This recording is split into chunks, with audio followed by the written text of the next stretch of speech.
May we be permitted, Your Honor, to conduct our cross? Proceed. Thank you. A while ago, good afternoon, Madam Witness. Good afternoon, sir. A while ago, I heard you stated that this document, rather, a while ago, I withdraw the question. A while ago, I heard Attorney Lim stated that this is the first time he saw these statements. Do you confirm that? Yes, I confirm, sir. And the first time is today only. Yes, sir. Prior to this date, you never had the opportunity to have seen these documents, banking documents. Sir, Mr. Lim? Yes. Yes, sir. How about any of the lawyers for the prosecution, whether private or public? None of them, sir, have seen this document. All right. Now, this complaint, the complaint here was filed way back in December 13, 2011. I would like to understand that they never did have any information regarding these accounts prior to that date. Yes, sir. Oh, thank you. Now, this statement, this account of Mr. Justice Corona, and the deposits made in here, together with the withdrawals, are certainly borne out by the statement of account for every month. Yes, sir. Do you have those statements of account with you? As mentioned a while ago, I only have with me what was required in the subpoena. I'm not asking you whether you have them with you, but whether your bank keep records of this statement of accounts. Yes, sir. All right. So for the year 2010, there is a statement of account. 2010? Yes, sir. And this statement of account is monthly or annually? Monthly, sir. Monthly. The same holds true with the December 2009 statement. Yes, sir. There were several statements, and so on with the other period covered by your testimony. Yes, sir. In other words, am I correct to state that for every year there are 12 statement of accounts, Yes, sir. and the deposits together with the withdrawals are recorded therein? Yes, sir. All right.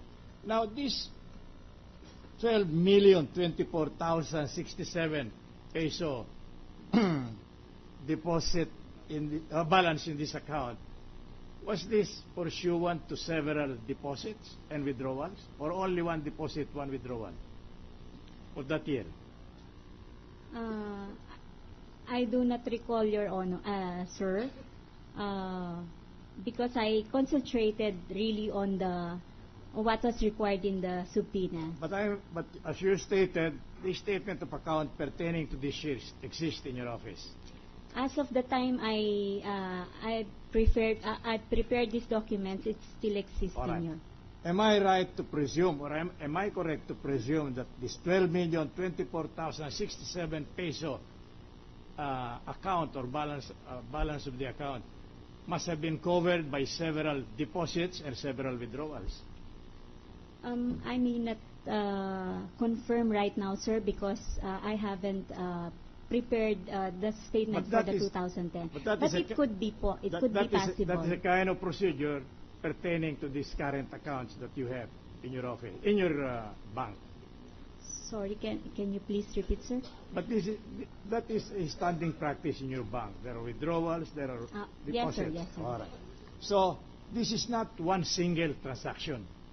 12,024,067. Since this is an ending balance po, Yes. it could come from the beginning ending balance of the previous months, Yes. and then the transaction Duly for deposits and withdrawals. This is the net amount po. All right. So that you'll agree with me that this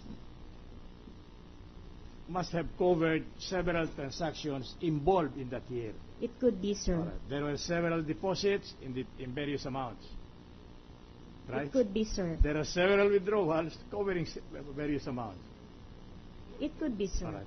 And your observation and your statement applies to all this account, particularly for the year 2005, 2006, 2007, 2008, and 209. It could be, sir. Now, if ordered by the court to produce the statement of accounts, will you be able to do that?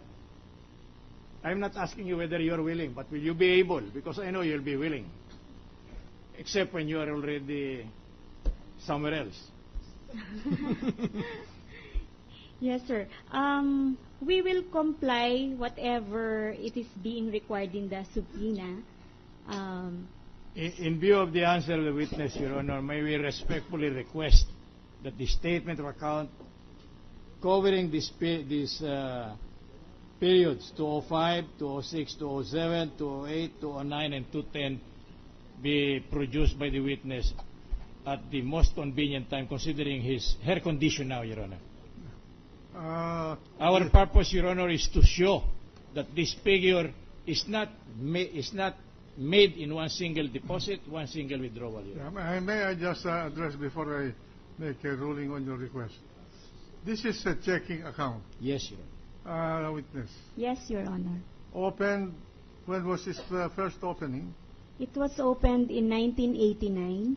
89, and this continued up to 2010.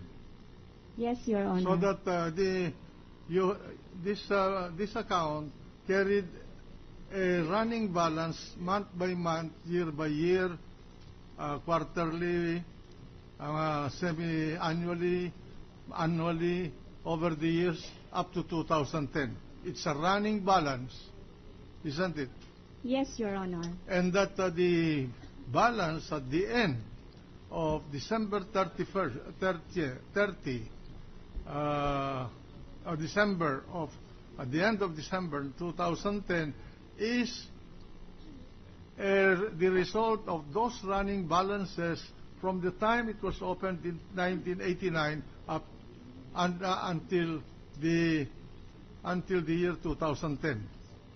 Yes, Your Honor. And it reflects the changes in that account over these years,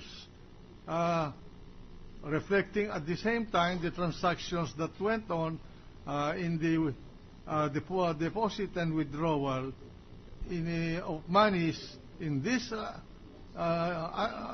special account over this long period of from 89 ending December 31st, 2010. Yes, Your Honor. All right. So the witness is instructed by this court or ordered by this court to produce the documents that the defense counsel requested.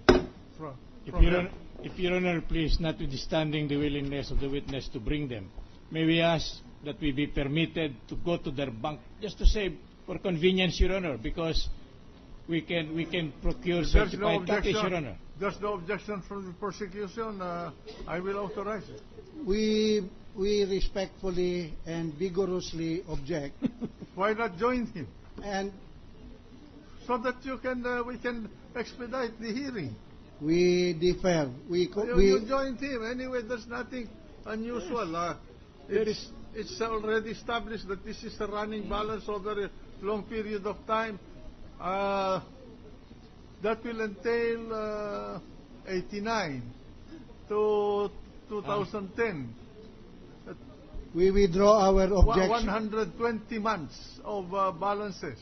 We withdraw our objection and accede to the Okay. good suggestion of Your Honor. Both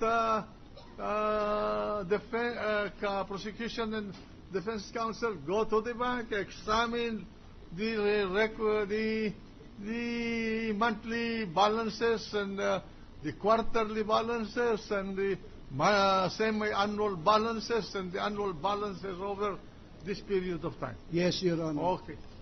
So ordered. Thank you. Thank you, Your Honor. Now, in view of this development, Your Honor, We have, in the meanwhile, no further cross-examination question to the witness, Your Honor.